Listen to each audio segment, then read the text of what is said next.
নমস্কাৰ।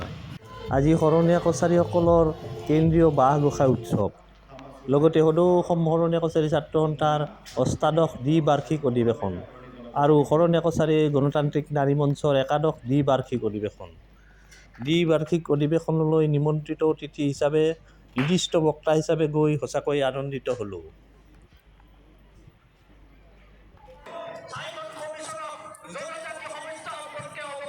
সভাত বক্তৃতা ৰাখি খুব ভাল লাগিল।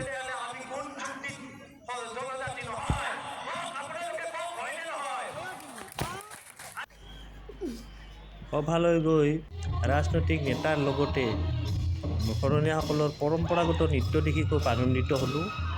বন্ধু বান্ধৱসকলক লগ পালোঁ আৰু বিভিন্ন প্ৰান্তৰ পৰা অহা বাঁহ গোঁসাইসমূহ আৰু নৃত্য প্ৰদৰ্শন এইবিলাক দেখি খুব আনন্দিত হ'লোঁ। ধন্যবাদ।